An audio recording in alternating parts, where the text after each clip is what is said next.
What's up, everybody at ComicWow? This is Gigi coming at you from San Diego Comic-Con International 2015, and I'm here in the Big City Comics booth with none other than Jeff Kaufman, a longtime favorite of ComicWow. Thanks for joining us today.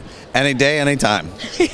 So we're surrounded by a ton of projects right now that you're working on. Can you give us an idea of some of the ones you want to put in the forefront for our ComicWow fans? Well, we have 2 books coming out at Diamond next month called, let me get my head on my ass for a second. That's an interesting title. Yes, and you know it would sell out the ass too. That and Tits and Ass would work great.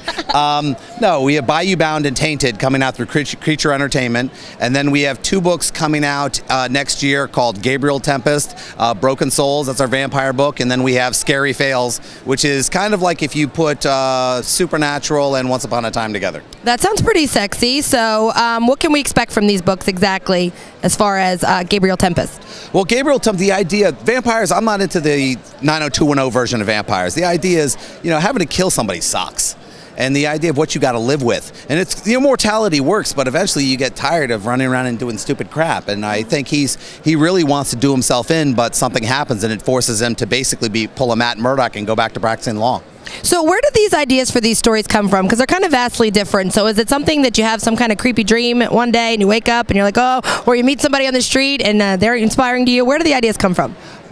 You know, I once saw Lionel Richie talk about when he plays music. He says, when I sit down at the piano, something happens, and then when I'm done, a song comes out. And it's like you go to this place and suddenly you look down and it's all there. And you're kind of, I wish I had an explanation for it, but it's...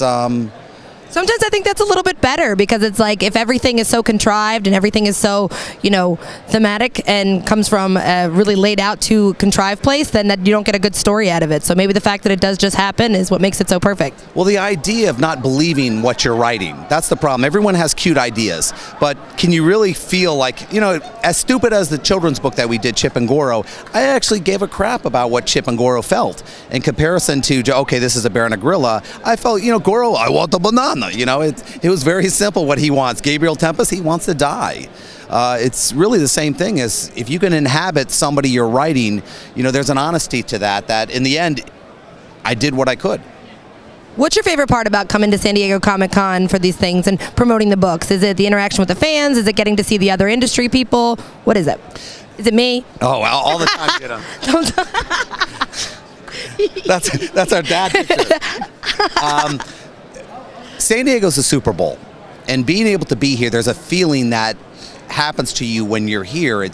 There's a roar that exists at all times, and you can go 10 hours standing in a booth in a 2x2 space, and suddenly you're going, oh, it's dinner. And then you get to see all the people you haven't seen all year. I mean, comic book friends we live all over the planet, and the only time we get to see each other is here, and you have to fit a lifetime of friendship in 3 days. And that's really the best part, is being able to be with people you give a crap about. Give us a little bit of info about Chip and Gorro. Like, what more is going on that we can expect from them? And there's a DVD now, yes? Well, the Chip and Gorro DVD comes out. If you buy the book, you get the DVD for free.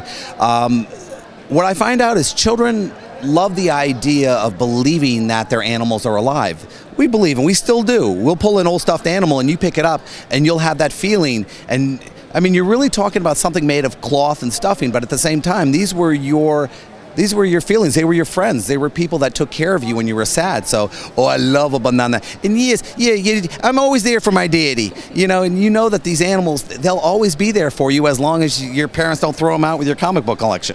Now, thank you for joining us today, Jeff, because I know that we have already monopolized about 30 minutes of your time before we did this interview. I think sometimes it's harder to interview people you get along with because it's like you want to just go into, like, not me personally, not you. You're sticking to the plan. I'm failing it. We're good with the plan. But remind everybody where they can find out more about Big City Comics and about the books that we talked about and where they can find you on social media. Well, you can go to, we're pretty easy. It's Facebook at bigcitycomics.com. We don't really do much on the website because we're social people. I like to respond to people in seconds and not have to check something. So we do have the Twitter account at Big City Comics.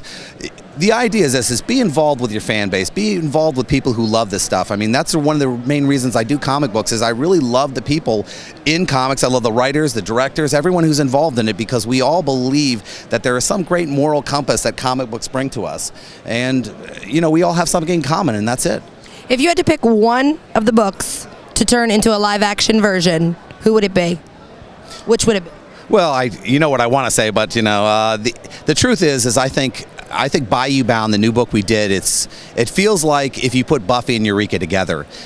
I'm a big Joss Whedon fan, and I love Buffy and I loved Angel, and I love the funniness that came out of horror, and I think horror can be funny, and I love watching it that way. I mean, I just saw that Supernatural parody video where it was hysterical, where they're singing "Shake It Up," and I've watched it like 10 times. I'm worse than a 12-year-old teenage girl.